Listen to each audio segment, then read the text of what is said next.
우리 사도행전 7장에 있는 말씀부터 함께 보고자 합니다.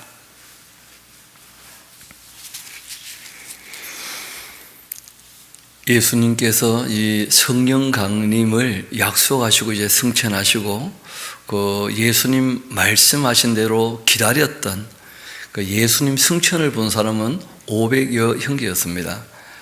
그런데 이제 예루살렘에서 기다렸던 인물들은 한 120명쯤 되어져요. 그때 뭐 교회가 이런저런 스스로 알아서 한 일도 있기는 합니다만은, 그래서 이제 마띠아라는 분을 그 사도로 이제 예루살렘에서는 세우게 되죠. 그리고 이제 오순절 날이 이르게 되었는데, 그때 성령께서 강림하시게 되고 그 제자들과 베드로가 자기 말하듯이 예수님의 죽으심과 부활과 승천을 전하게 되었을 때 듣는 사람은 무려 15개가 넘는 나라였는데 다 자기 언어로 알아듣는, 낭곱방언으로 알아듣는, 그 실상은 새 방언이라 할 수 있겠죠. 그렇죠? 경험하기로는 다 자기가 알아들으니까 내가 태어난 곳의 말이구나 그렇게 싶을 수 있지만, 마가복음 16장을 보면 그게 이제 새 방언이죠. 통역 없이 말하는 사람도 자기가 아는 얘기를 할 거 아닙니까? 그러니까 외국어였다면 오히려 더 이상할 수 있죠. 그러면 제자들은 자기가 모르는 말을 하고 있다는 것인데 그렇게 될 수는 없는 것이고, 그 들었던 사람들에게 물어보니까 이제 자기가 태어난 곳의 방언이었다 하지만 종합적으로 보게 되어지면 말하는 사람도 자기가 다 알아듣는 말을 했는데 통역도 없이 15개 넘는 나라 사람들이 똑같은 언어를 들었는데 다 자기가 태어난 곳의 언어로 들었다는 거예요. 진짜 뭐 놀라운 표적이었던 거죠. 그런 일들은 꼭 3번 나온다. 그리고 그런 방언은 사도시대로 끝났습니다. 그 표적이라고 하는 것은 계시가 끝나면 같이 끝나게 되어 있습니다. 마치 그 출애굽할 때 그 하나님께서 보이신 표적이 그때로 반복되지 않는 것처럼, 또 예수님께서 오셔서 하셨던 메시아의 그 행적이라는 것이 그때로 이제 끝나는 것처럼, 사도시대에 성령께서 오셔서 이제 보이신 표적도 이 사도시대로 끝나게 되어 있습니다. 그리고 하나님께서 이제 이후에 그 예수님 앞서 엘리야를 보낼 때 미리 기록해 두신 그 표적들이 있습니다. 그 말씀하신 표적은 또 그때가 되면 나타나게 되겠죠. 우리가 표적이라고 하는 것은 한시적인 것이다 하는 걸 꼭 염두에 두시면 좋겠고, 이후에 우리가 살피겠습니다만은 은사라고 하는 것은 실제로는 굉장히 광범위합니다. 그 은사 중시, 그건 말이 안 되는 거예요. 하나님의 은혜의 선물은 그 우리의 생명부터 시작해서 영원한 주님의 나라까지가 다 하나님께서 선물로 준비하신 것이거든요. 우리의 노력에 의한 것이 아니고, 가장 신령한 은혜의 선물은 바로 예수 그리스도고, 또 아버지와 아들이 보내신 성령님도 선물이라고 표현하고 있죠. 그렇죠? 그 회개하여 용서받고 그리고 죄사함 얻은 사람들에게는 성령님을 무엇으로 주신다고요? 선물로 주신다는 거예요. 성령님을 선물로 받게 되면 어떤 일이 있느냐? 그 회개하여 용서받았기 때문에, 죄사함 받았기 때문에, 또 하나님과 연합되었기 때문에 하나님 하시는 말씀을 알아듣게 됩니다. 그 사랑을 깨닫게 되어지고, 그 진리에 감격하게 되어지고, 그 진리를 따라 살고 힘쓰고 애쓰게 되어지고, 당연히 그렇게 되는 것이죠.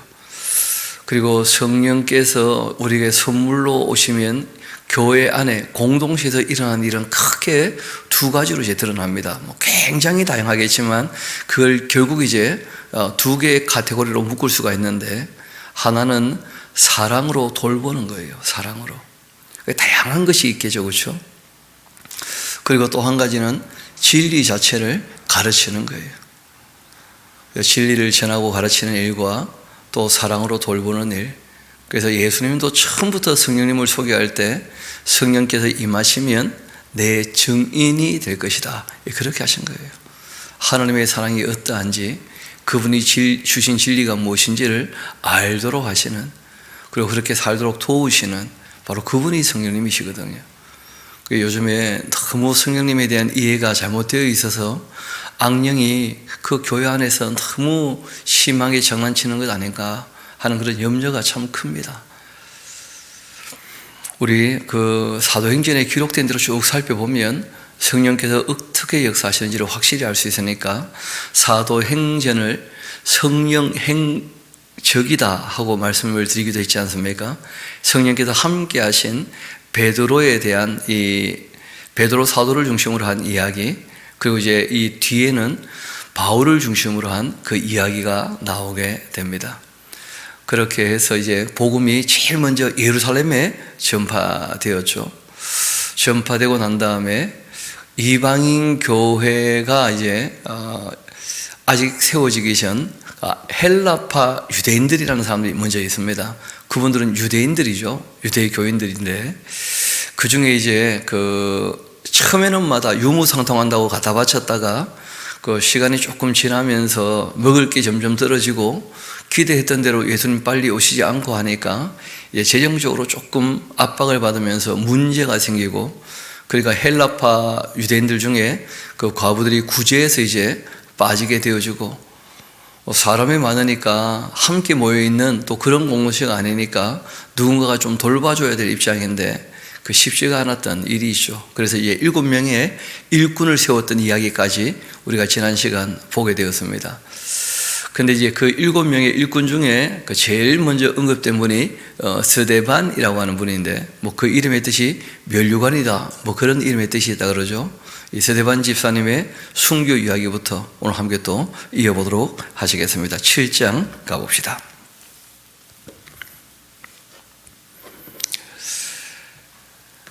대제사장이 이르되 이것이 사실이냐. 예루살렘에서 이제 그 예루살렘 교회가 일하는 것 이런 모양 저런 모양으로 기득권자들이 반대하고 있는데 스데반이 이제 일어나서 아주 힘있게 이제 일하게 되니까 이게 사실이냐 하면서 스데반에게 이제 얘기를 하죠. 그때 스데반이 말합니다. 여러분 부형들이여 들어보시라. 우리 조상 아브라함이 하란에 있기 전 메소포타미아에 있을 때에 영광의 그 하나님이 그에게 보여 이르시되 너의 고향과 친척을 떠나서 내가 너에게 보일 땅으로 가라 그렇게 하셨고, 아브라함이 갈대아 사람의 그 땅 떠나 하란에 거하다가 그의 아버지가 죽음에 하나님이 그를 거기서 너희 지금 사는 이 땅으로 옮기신 것이다. 이 가나안 땅에 우리가 살게 된 이유가 있는데 그 사명이라 그러죠, 그렇죠? 원래는 제사장 나라의 사명이 있었다는 거예요.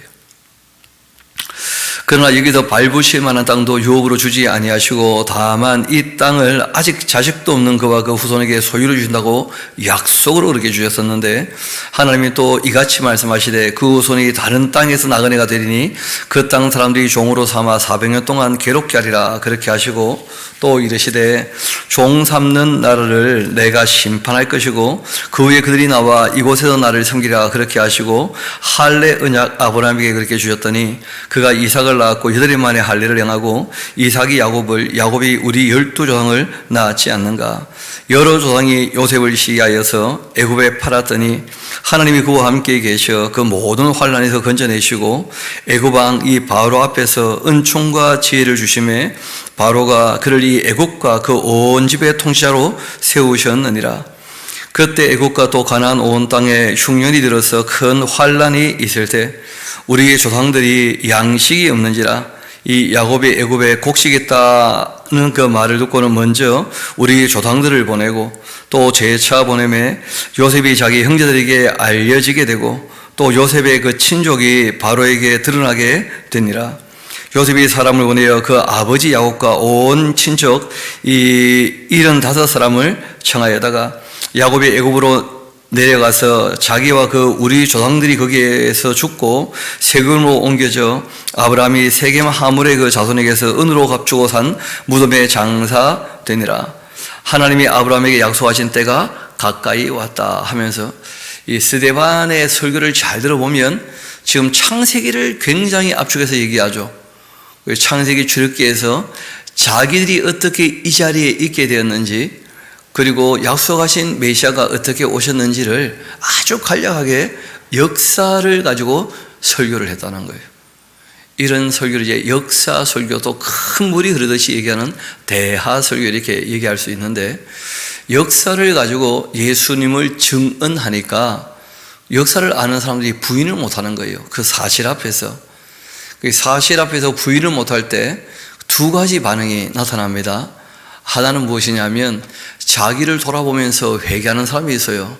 그렇지, 내가 이미 다 알고 있었는데 지금 내가 왜 엉뚱한 짓을 하고 있는가? 내가 서 있는 자리가 여기라면 바르게 해야지 정신 차리고 하고 이제 역사를 공부하면서 자기 자리매김을 바르게 하는 사람이 있는 반면에, 역사를 듣고 사실을 알게 되었을 때 부담이 되어가지고 사실을 밝히는 사람을 죽이자 이렇게 하는 사람도 있어요. 그 예수님께도 마찬가지였죠. 진리를 얘기하니까 진리가 부담이 되는 거예요. 못 듣겠다는 거예요. 그 청문회 할 때도 보면 자분자분 얘기하는 사람이 있는 반면에 막 고함고함 지르는 그런 국회의원들 있지 않습니까? 그 왜 자꾸 고함고함 지르느냐? 사실 듣기 싫다는 거예요. 사실인데. 그런 거 보면 참 그때나 지금이나 사람들이 다 비슷비슷한 것 같아요. 이 사도행전에 보면 스데반의 그 설교에 대해서 반응을 볼 수 있는데, 베드로가 성령 충만해서 설교했을 때는 3,000명 돌아오지 않습니까? 스데반이 성령 충만해서 설교할 때는 돌에 맞아 죽었어요. 성령 충만하면 어떻게 된다는 겁니까? 돌에 맞아 죽는 겁니까? 3,000명 돌아오는 겁니까? 그러니까 이건 질문 자체가 아주 잘못된 거예요. 그러면 성령께서 임하시면 우리가 오해할 수 있는데, 우리가 하는 일이 아주 성공적일 것이다 이렇게 오해를 해요. 성령께서 도우셨으니까. 여러분, 기독교는 앞날의 길흉에 대하여 점치거나 길흉을 우리가 바라보는 종교가 아닙니다. 우리가 하나님의 일을 하다 보면 그 하나님께 영광을 돌리고 일이 순탄하게 될 때도 있지만, 또는 방해를 받고 일이 억지로라도 되는 수도 있지만, 때로는 아무 일도 되지 않고 순교당하고 일이 다 끝나는 것처럼 보일 때도 얼마든지 있다는 거예요. 왜냐하면 성령께서 임하시면 너희가 권능을 받게 될 텐데 나의 증인이 될 것이다. 그러니까 성령 임하시면 내가 어떤 존재로 변했느냐가 이게 중요한 거예요. 3,000명이 회개하고 돌아와도 교만하게 되지 않고 주의 말씀을 올바르게 전하는 것이 앞서 우리가 봤던 그 예수님의 사도들의 모습이었다는 거예요. 우리가 하나님 말씀 전하는 것과 또 내가 너희들 말을 듣는 것 둘 중에 어느 게 옳겠는가? 누구 말을 듣고 우리가 이래야 되겠는가? 아주 담대하게 얘기하면서 그 복음을 전하게 되는 그 베드로의 모습을 보지 않습니까? 3,000명 돌아왔다고 우쭐하지도 않고 감옥에 갇히게 되었다고 위축되지도 않고, 마찬가지로 스데반이 설교할 때는 성령 충만했는데 돌에 맞아 죽었거든요. 죽어도 말씀을 전하는 거예요. 성령 충만하니까. 그리고 성령 충만하기 때문에 예수님께서 미리 말씀하셨거든요. 성령께서 임하시면 너희가 죽을 때 내가 할 말을 너희에게 주겠다 하셨는데, 정말 스데반 이 집사님은 별세하실 때, 순교하실 때도 그들에게 용서를 해달라고 하나님께 빌면서 그들을 위해서 그렇게 별세하신 거예요. 진짜 원수를까지도 사랑하시는 말씀을 남기신 거예요. 그게 기독교라는 거죠. 어떤 분은 뭐 성령 역사하셨기 때문에 우리가 잘 되고 있는 거다. 큰 착각입니다. 마귀도요, 광명의 천사처럼 얼마든지 악한 일을 잘 되게 도울 수 있어요. 이 땅에서는 그러하거든요. 어두움의 세상 주관자가 있는 것이고 악한 영들이 활동하기 때문에 그런 데 미혹되거나 속으면 안 돼요. 결론은 하나님 앞에 갔을 때 확인하게 될 것입니다. 우리 그런지 안 그런지 조금 더 이어서 읽어봅시다.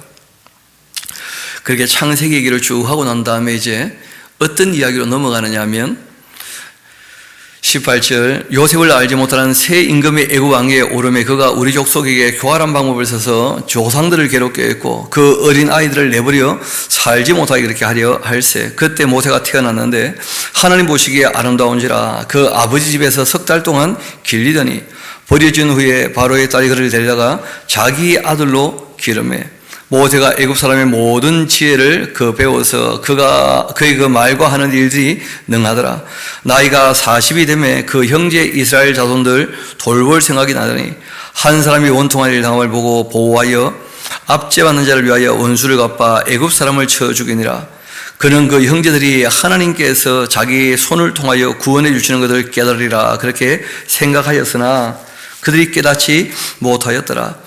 이튿날 이스라엘 사람끼리 싸울 때 모세가 와서 화해시키려 하여 이르되 너희는 형제인데 어찌 서로 해치느냐 그렇게 했더니 그 동물을 해치는 사람이 모세를 밀어뜨려서 이르되 누가 너를 관리와 재판장으로 우리 위에 세웠느냐 너가 어제는 애굽 사람을 죽인 것 같이 또 나를 죽이려고 하느냐 그렇게 했더니 모세가 이 말 때문에 도주하여 미디안 그 땅에서 나그네가 되어 거기서 아들 둘을 낳으니라.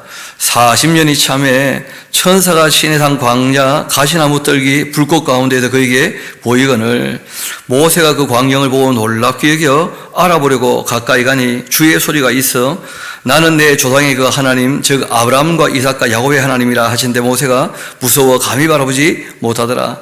주께서 이르시되 너희의 발에 신을 벗으라 너가 서 있는 곳 거룩한 땅이라. 내 백성이 애굽에서 이 괴로움을 받음을 내가 확실히 보고 그 탄식하는 소리를 듣고 그들을 구원하려고 내려왔노니 이제 내가 너를 애굽으로 보내리라 그렇게 하시니라. 그들의 그 말이 누가 너를 관리와 재판장으로 세웠느냐 하며 거절하던 그 모세를 하나님은 가시나무 뜰기 가운데 보이던 그 천사의 손으로 관리와 송영하는 자로서 보내셨으니 이 사람의 백성을 인도하여 나오게 하고 애국과 홍해와 강야에서 40년간 기사와 표적을 행하였느니라. 그렇게 이제 출애굽기와 함께 민수기까지를 쭉 이야기합니다. 그리고 이제 신명기 또 바로 얘기를 하죠. 그 후계자 얘기를 하는데 그때 이렇게 얘기를 합니다. 이 37절이죠. 이스라엘 자손에 대하여 하나님이 너희 형제 가운데 나와 같은 선자를 세우리라 하던 자가 바로 이 사람 모세였는데 시내 산에서 말하던 그 천사와 우리 조상들과 함께 광야에 있는 그 교회에 있었고 또 살아있는 말씀을 받아 우리에게 주던 자가 이 사람이라. 교회란 말이 나왔으니까 잠깐 말씀을 드립니다. 구약에 있던 이스라엘 백성들도 뭐라고 표현합니까? 교회라 이렇게 표현을 해요. 이 교회는 구약의 교회, 신약의 교회 뭐 그렇게 굳이 나눌 수도 있지만 실제로는 주님의 몸된 교회는 딱 하나밖에 없습니다. 그래서 우리가 비가시적 교회라 그렇게 얘기를 해요. 눈에 보이지 않지만 주님의 몸된 교회가 하나가 딱 있다는 거예요.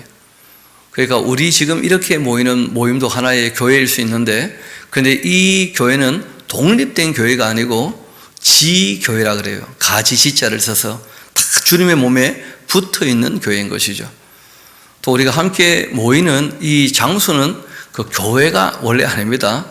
옛날에 어른들이 그 이름을 잘 지었는데 요즘에는 오해가 생기게 자꾸 불러서 그렇죠.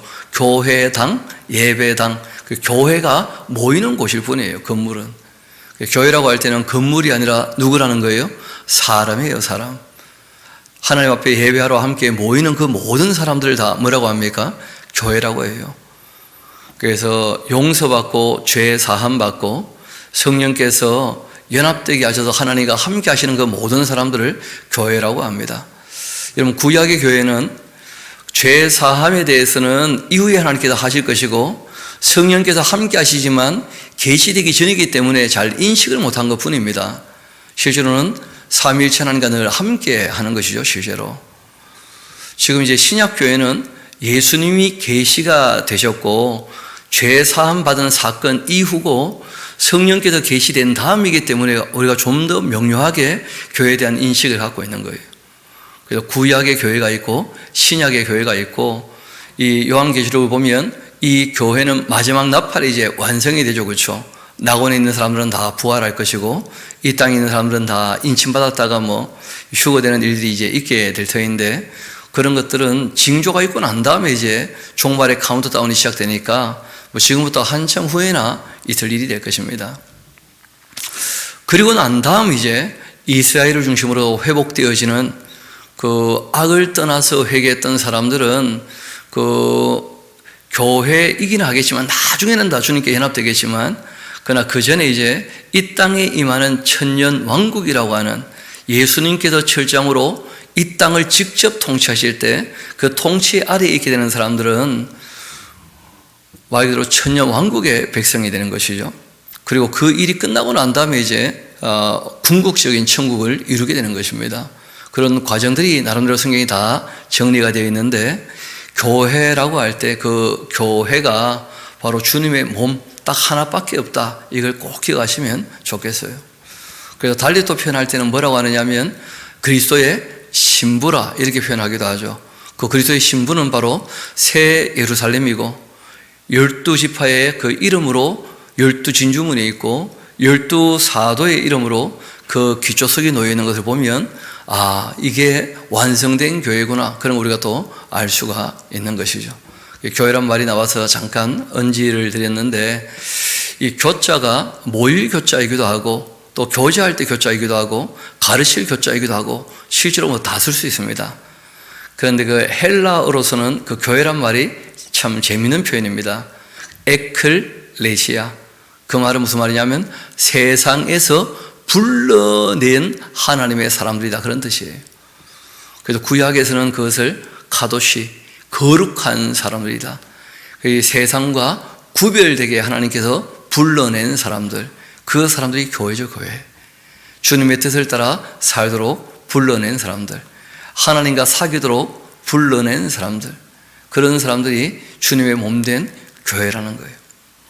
이 광야 교회에 있었던 있었고 또 살아있는 그 말씀을 받아가지고 우리에게 주던 사람이 바로 이 사람 모세였다.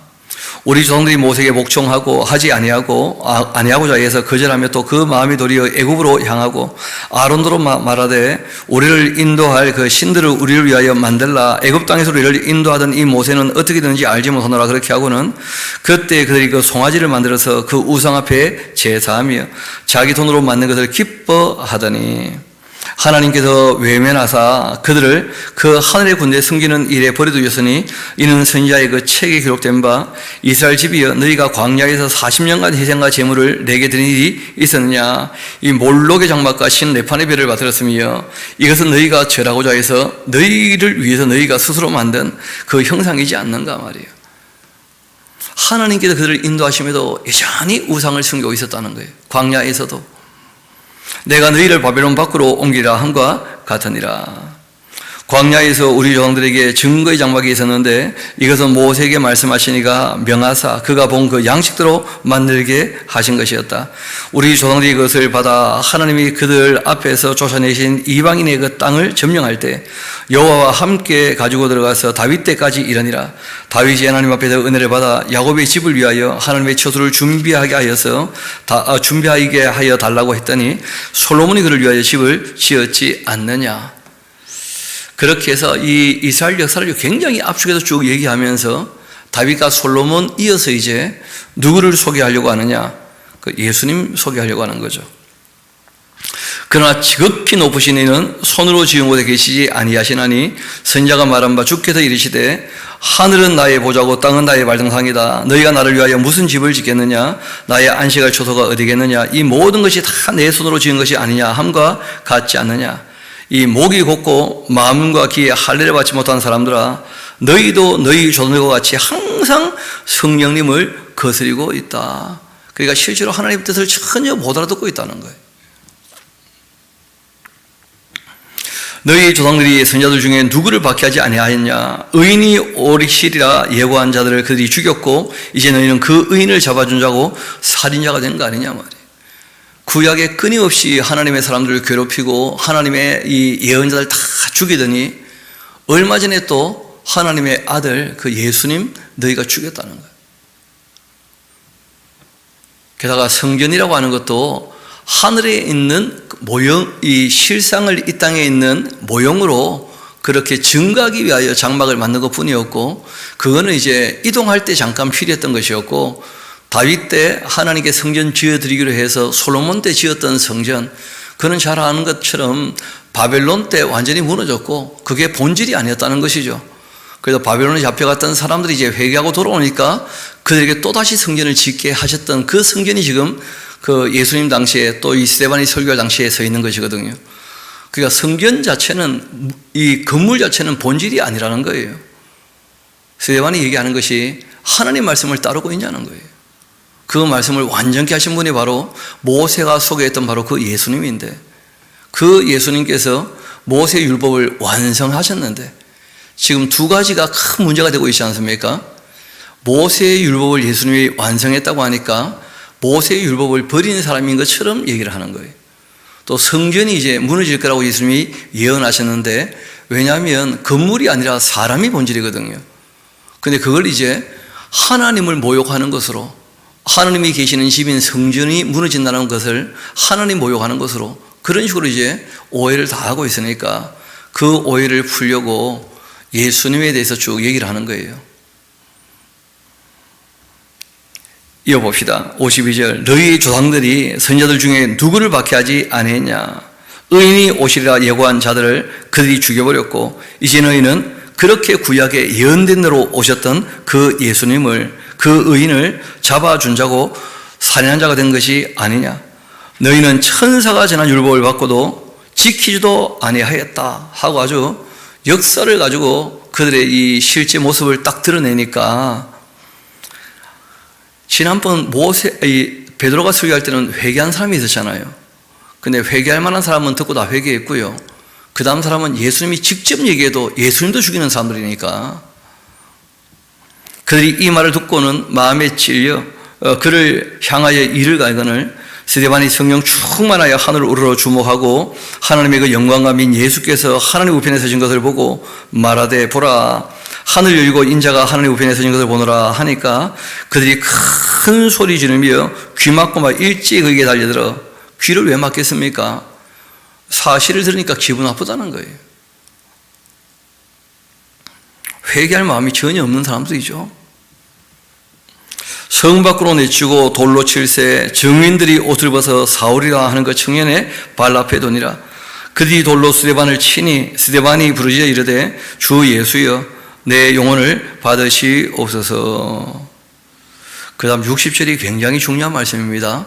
우리도 꼭 이 말씀 마음에 새겨둘 필요가 있는데, 왜냐하면 어떤 일을 당할지 모르거든요. 우리 같이 한번 읽어볼까요? 시작. 무릎을 꿇고 크게 불러 이르되, 주여 이 죄를 그들에게 돌리지 마옵소서. 이 말을 하고 자니라. 사울이 그가 죽임당함을 마땅히 여기느라 하면서 드디어 이제 사울이라는 인물이 등장하기 시작합니다. 베드로는 아직 자기 사명을 다시 마치기 전인데, 베드로의 아주 중요한 사명은 뭐냐면 모든 일을 이분이 시작을 하셔요.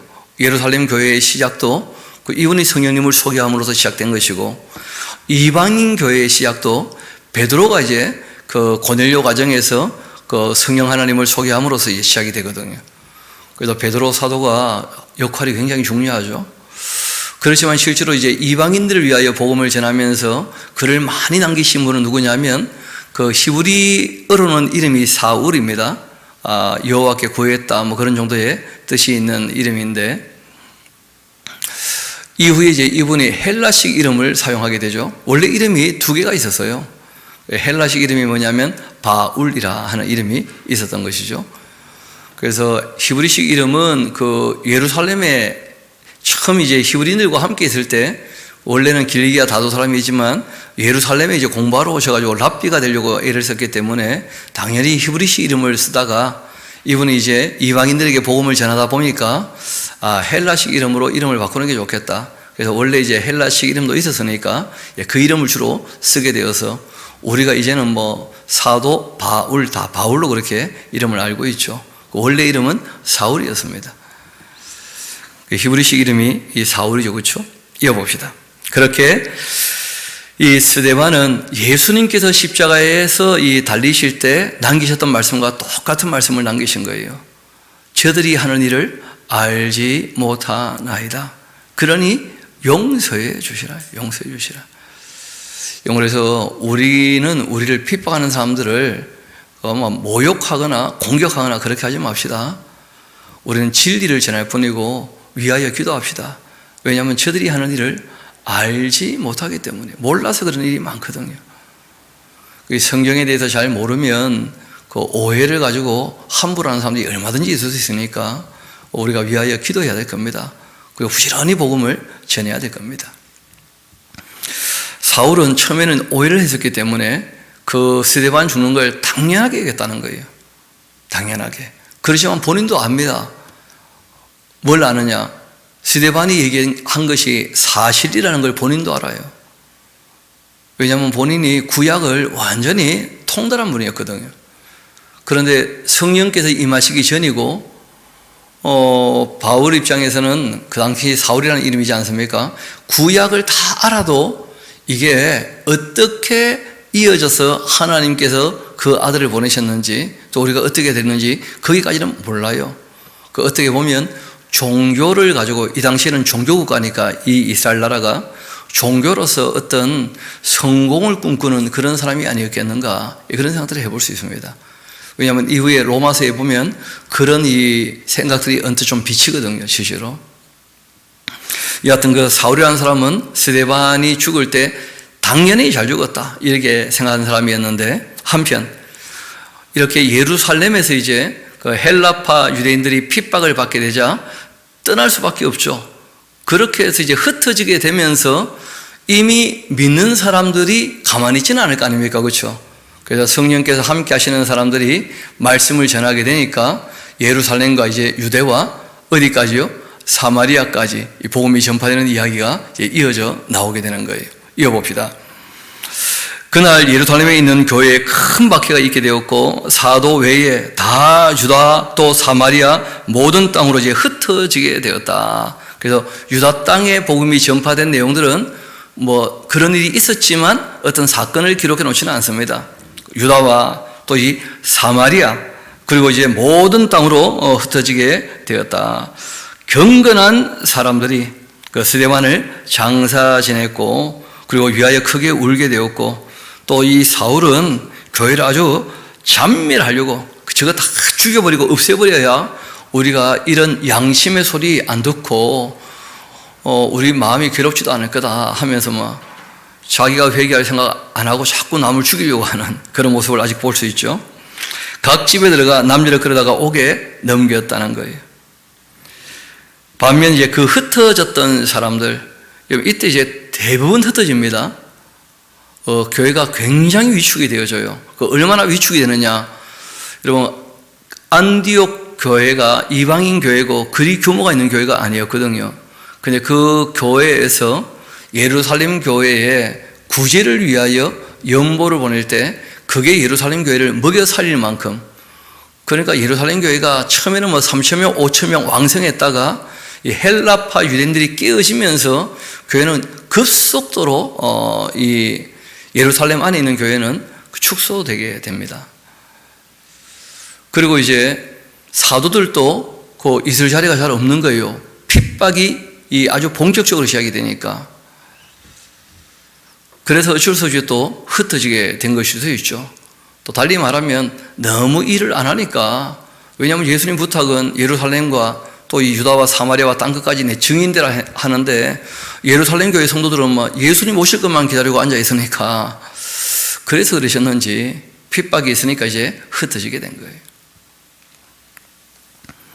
그 흩어진 사람들이 두루 이제 다니면서 복음의 그 말씀을 전하는데 빌립이 사마리아 성에 내려가서 그리스도를 백성에게 그렇게 전파하게 됩니다. 우리가 빌립의 말을 듣고 또 행하는 것 표적도 보고 한 마음으로 그가 하는 말을 따르게 됩니다. 사도 시대에는 표적이 따르게 되죠. 그렇죠? 진리가 진리인 것이 확증되기 전이니까 그 진리가 진리인 것을 확증하기 위한 표적들이 있었다는 거예요. 그 사도들과 함께 또 사도와 똑같이 복음을 전하는 이들에게, 이때 빌립은 7 집사 중에 한 사람이었거든요. 빌립. 이어봅시다. 많은 사람들에게 붙었던 더러운 귀신들이 크게 소리 지르며 나가고 또 많은 이 중풍병자와 못 걷는 사람도 낫게 되는데 그 성에 큰 기쁨이 있게 됩니다. 그 성에 또 시몬이라는 사람이 있었는데 이 사람 조금 눈여겨봐야 됩니다. 마술사 시몬인데요. 전부터 있어 마술을 행하면서 사마리아 백성을 아주 놀라게 하며 자신 큰 자라하면서 그렇게 신비한 어떤 능력을 보이던 그런 인물이 있었습니다. 낮은 사람부터 높은 사람까지 다 따르며 이르되 이 사람은 크지 않는가, 그렇게 크다리 크러지는 하나님의 능력을 우리에게 보여주고 있다 하면서 이 시몬이 하는 그 장난을 하나님의 능력으로 이제 오해하는 것처럼 보이는데, 그렇게 이제 이 시몬이라는 사람은 온 세상 사람들, 그 사마리아 사람들을 오랫동안 그렇게 속이고 있습니다. 그리고 또 그 사람들은 그 마술에 아주 놀랐죠. 그리고 그를 따르고 있습니다. 그때 빌립이 하나님 나라와 및 예수 그리스도의 그 이름에 관하여 전도함을 그들이 믿게 됩니다. 그리고 이제 남녀가 다 세례를 받게 되었다는 거예요. 여러분, 하나님 나라 하는 말이 딴 게 아니죠. 예수님께서 복음서에서 이미 하신 말씀 꼭 기억하셔야 됩니다. 하나님 나라가 가까이 왔으니 말하는 거예요. 회개하시라. 그리고 예수 그리스도의 이름의 내용이 뭐라고요? 하나님께서 구원하시는데 죄인을 구원하시려면 어떻게 하셔야 됩니까? 그 아들로 말미암아 죄값을 치르셨다는 거예요. 지금 그 두 가지를 지금 전하고 세례를 받게 된 것이죠. 그래서 늘 그 성령께서 함께 하실 때 주님의 몸된 교회는 성부와 성자와 성령의 이름으로 세례를 베풀고 할 때 회개와 죄사함과 그리고 연합을 꼭 기억하셔야 됩니다. 이 세 개의 아주 중요한 의미죠. 회개하면 용서받게 되어진다. 그리고 우리 하나님 쪽에서 죄값을 치르셔서 우리의 죄를 사해 주신다. 그리고 성령께서 우리와 함께 하신다. 그래서 그 세례에 대한 표가 바로 물 아래에 잠기게 되는 거죠. 침례라 하기도 하고, 또 물을 머리에 얹으면 물 아래에 이제 있게 되는 거 아니겠어요? 그래서 그것은 이제 두 가지 의미가 있는데, 옛사람은 어떻게 되었다는 거예요? 죽었다는 거예요. 물 아래에서. 두 번째는 물로 또 씻음 받게 되었다. 그런 의미가 있는 것이죠. 그리고 우리가 세례라고 할 때는 성부, 성자, 성령, 그리고 이제 물, 이런 이미지를 꼭 염두에 두셔야 됩니다. 회개하면 용서하시고 죄를 사해 주시고 하나 되게 하신다. 그리고 이제 씻어 주시고, 그리고 우리 옛사람은 죽었기 때문에 우리가 예수님의 부활을 바라보면서 이 땅에서 우리도 이미 거듭 다시 태어났다는 거예요. 죄 아래서 태어났다가 예수님으로 말미암아 죄 사함 받고 다시 태어났다는 거예요. 자유롭게 되었다는 거예요. 자유롭게. 그러면 이제 정말 자유를 가지고 사랑으로 종로로 돼야겠죠. 그렇죠? 더 이상 자유를 주었는데도 여전히 죄의 종로로 하면 죄에 매여 있는 사람이죠. 그래서 자유를 주셨기 때문에 우리가 사랑으로 종로로 돼야 된다 하는 걸 꼭 기억하시면 좋겠습니다. 이어봅시다. 사마리아 사람들에게도 똑같이 얘기를 합니다. 그때 이제 시몬이라는 사람도 믿고 그 세례를 받았는데 전심으로 이 빌립을 따라다니며 그 나타나는 표적과 큰 능력을 보고 놀라게 되었다는 거예요. 안타까운 것은 그 말씀에 집중하지 않고 그 표적이나 능력에 관심이 많으면 그러면 이제 쏟기 마련입니다. 예수님도 이제 그런 것들 주의하라 말씀하셨고, 나중에는 마귀가 사람을 표적이나 기적이나 이적으로 속일 거라 말씀하셨어요. 그는 오히려 미혹이 될 것이니까 진리를 진리답게 하려고 사도시대는 잠시 표적이 있겠지만 진리를 따르는 게 본질이거든요. 사랑으로 행하는 게 본질이고, 근데 표적을 따르게 되면 반드시 망하게 되어 있습니다.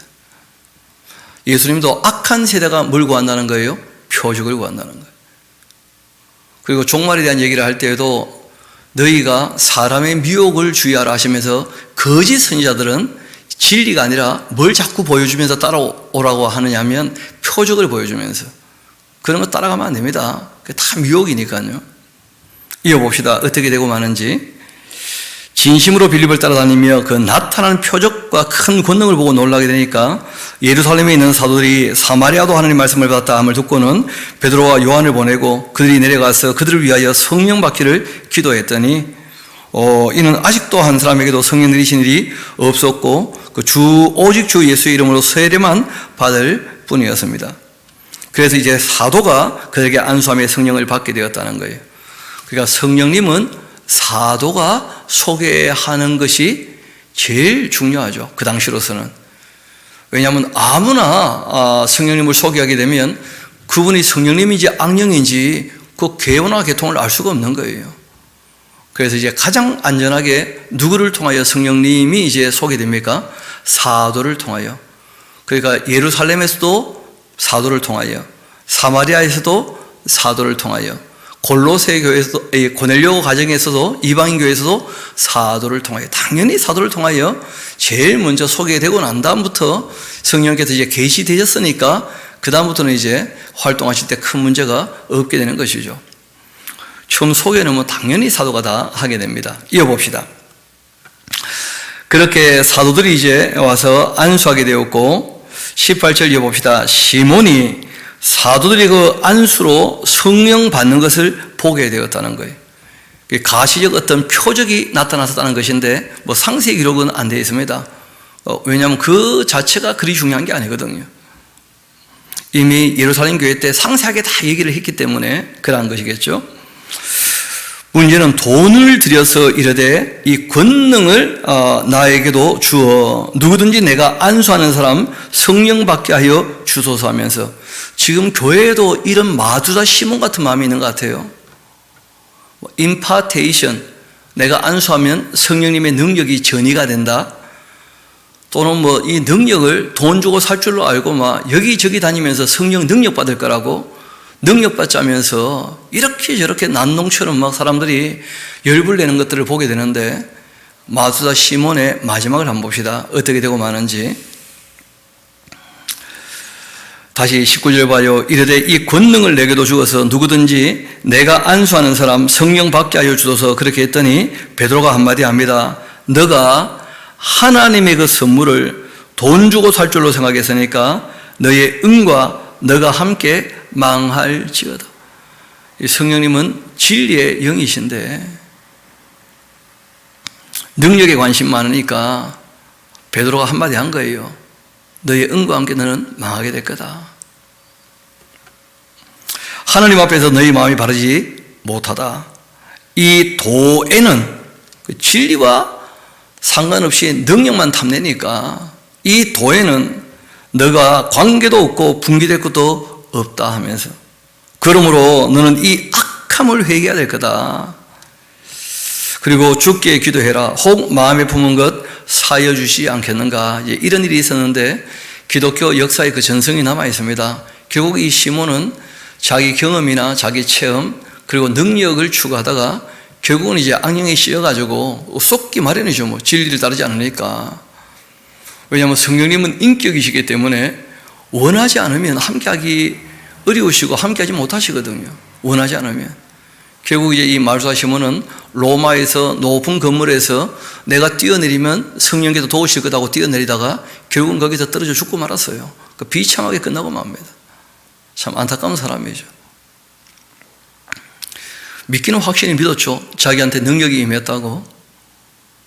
그러니까 우리가 그 주님의 그 그 진리를 바르게 알아야지. 성령님은 진리의 성령이신데 엉뚱한 데 관심을 갖고 그것을 추구하게 되면 반드시 망하게 됩니다.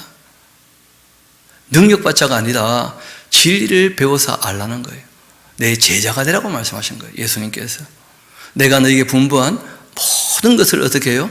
가르쳐서 지키게 하라. 그게 예수님의 지상명령 아닙니까? 그러다가 어떻게 하다가 교회가 지금 뭐 능력받자 하면서 이상한 거의 뭐 광란처럼 그렇게 기도를 하면서 이상한 쪽으로 흘러가고 있다는 거예요. 그러니까 앙정이 장난쳐도 사람들이 속아도 속은 줄도 몰라. 그걸 너무나 확실히 믿어버리니까. 잘못된 것을 믿으면 믿음은 믿음이죠. 뭐 거짓을 믿으니까 그 믿음이 자기를 구원하겠냐는 거예요.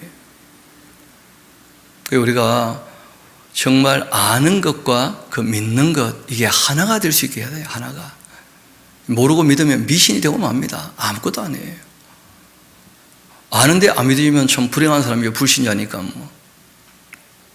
이어봅시다. 시몬이 대하여 말합니다. 나를 위하여 주께 기도하여 말한 것 하나도 임하지 않게 하소서 하면서 본인이 회개할 마음이 별로 없는 것처럼 보여요. 나를 위해 기도해 달라 뭐. 여전히 그 사람의 능력에 기대고 있는 그런 시몬의 모습을 보게 됩니다. 두 사도가 주의 말씀을 증언하고 말한 후에 예루살렘으로 돌아갈새 사마리아인의 그 여러 마을의 복음을 전파하게 됩니다. 또 한편 주의 사자가 이 빌립에게 말하 이르되 일어나서 남쪽으로 향하고 예루살렘에서 가사로 내려가는 길까지 가라. 그렇게 합니다. 그 길은 광야에 있는데 일어나가서 보니까 에티오피아 사람 곧 에티오피아의 여왕 간다게의 모든 국고를 맡은 관리인이었던 네시가 예배하려고 예루살렘에 왔었다는 거예요. 이방인 아닙니다. 유대의 교인이에요. 이디오피아 사람이지만, 왜냐하면 이디오피아 사람 중에는 다윗과 솔로몬의 후손들이 있습니다. 메네릭 왕조라고 하는 그 왕조의 후손들은 다 다윗의 후손들이에요. 솔로몬의 자손들이고, 이 솔로몬이 스바의 여왕과 사이에서 태어났던 애가 메네릭이라는 왕자였거든요. 그 왕자가 이제 에티오피아에 가서 왕조를 세우게 됩니다. 그 후손들이 이제 여전히 자기들은 다윗의 후손이라 해서 명절이 되면 유월절 지키러 오는 사람들이 있었다는 것인데요. 그때까지도 있었던 겁니다. 돌아가는데 수레를 타고 선지자 이사야의 글을 읽고 있어요. 성경을 읽고 있고 또 성령께서 역사하시지만, 지난 시간 말씀드렸죠. 성경을 배우고자 하고 성경이 있고 성령께서 역사하셔도 교육이라는 것은 사람을 통해 하시는 거예요.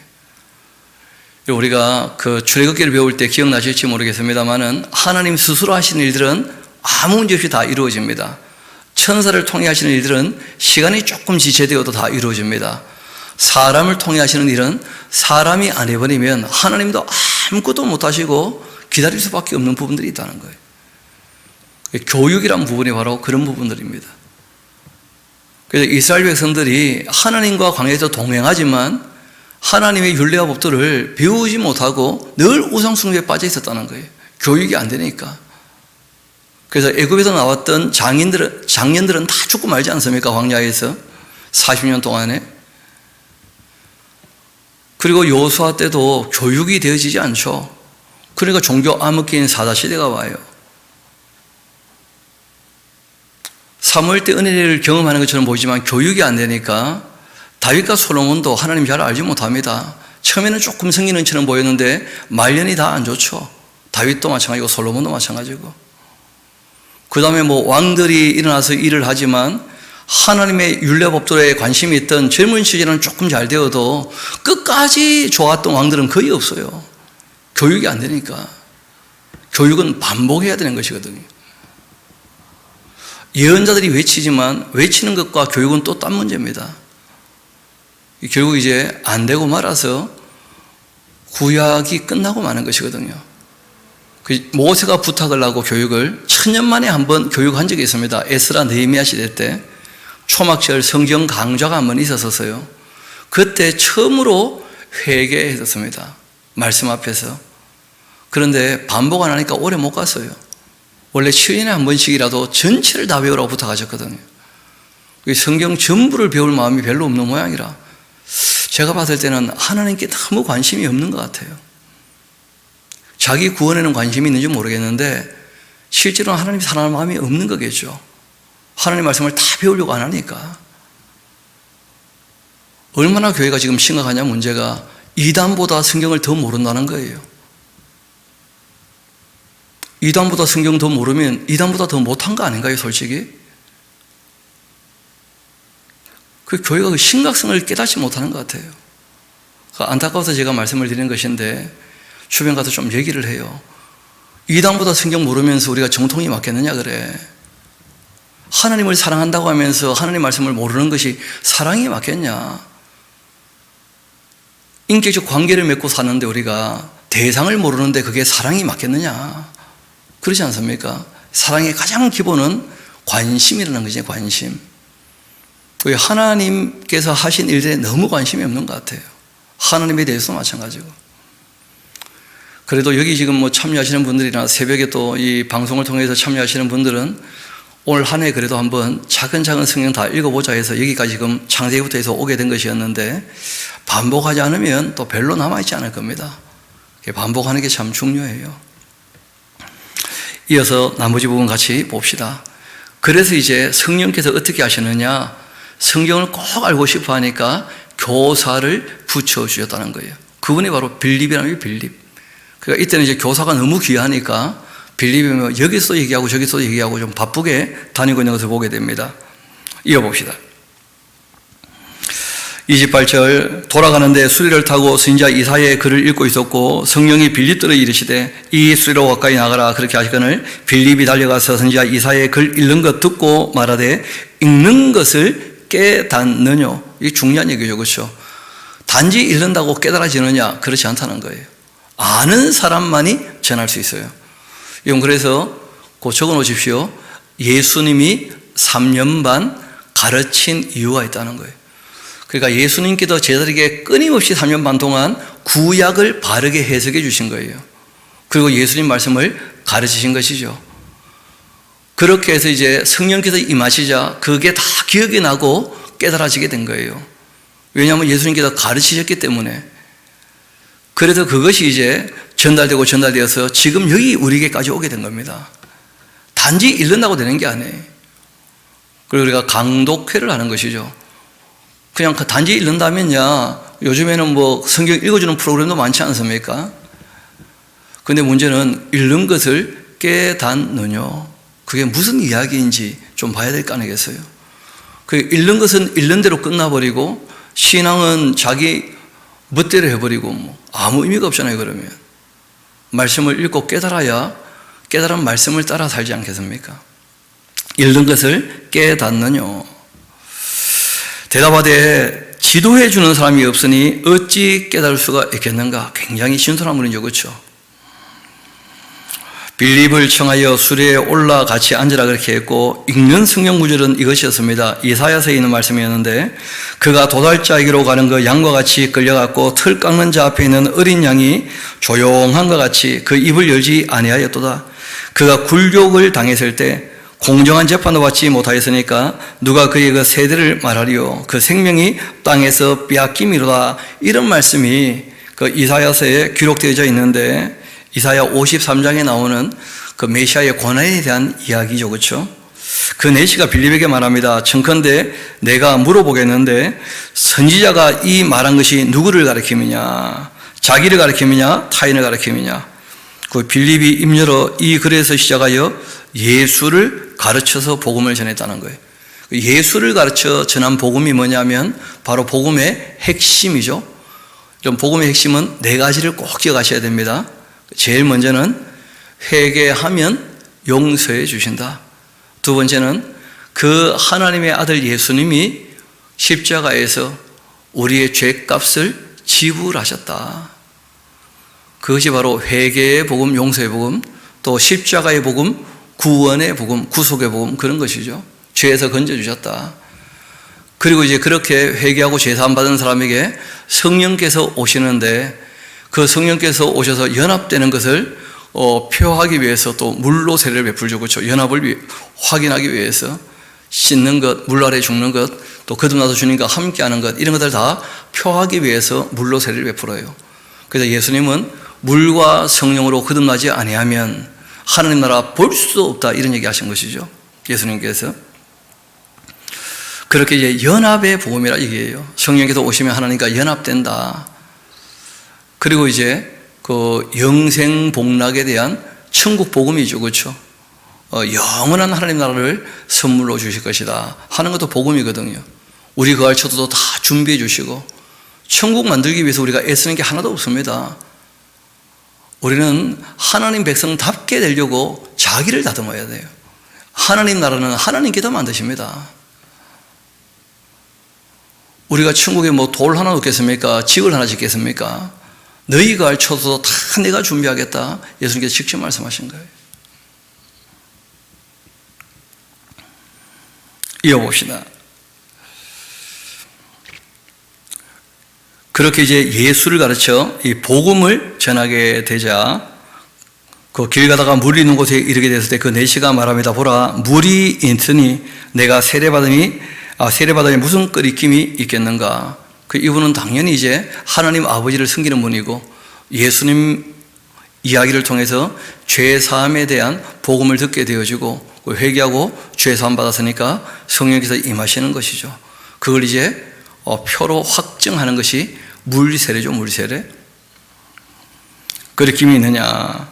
그 없음되어 있습니다마는 또 어떤 사본에는 빌립이 이르되 너가 마음을 온전하게 하여서 믿으면 그러면 세례받는 게 가할 것이다 하고 얘기하자 그 내시가 대답을 했다는 거죠. 내가 예수 그리스도께서 하나님의 아들인 줄을 믿노라. 그렇게 이제 얘기했더니 그래 정말 하나님의 사람이 맞다. 예수님을 자기 구세주로 영접하니까 하고 이제 세례를 베풀었다 그렇게 되어 있죠. 이에 명하여 수리를 멈추고 빌립과 내시가 둘 다 물에 내려가 빌립이 세례를 베풀고 둘이 물에서 올라오는데 주의 영이요 빌립을 또 이끌어가 버려요. 왜냐하면 할 일이 많으셔. 예루살렘과 유다와 사마리아도 꽤 넓거든요. 그러니까 이제 그쪽에 복음을 전하도록 계속 빌립은 달리고 있는 겁니다. 내시는 기쁘게 길을 가므로 그를 다시 보지 못하게 되었고 또 빌립은 아소에 나타나 여러 성을 지나다니면서 여전히 복음을 전하고 가이사랴에 이제 이르게 됩니다. 그 가이사랴에 이제 이르게 되었고 한편 이 사울 그 바울이라고 불려지게 되는 사울 이야기와 이제 베드로의 그 사역에 대한 마무리 이야기가 또 다음 시간 이어서 살펴보게 될 것입니다. 큰 이야기의 또 전환이 있게 되는 것이죠. 그 구스 내시가 길을 갔다는데 우리도 갈 길을 갑시다. 구스 내시는 다시 못 만났는데 우리는 다시 만나기를 소망합니다. 기도하시겠습니다.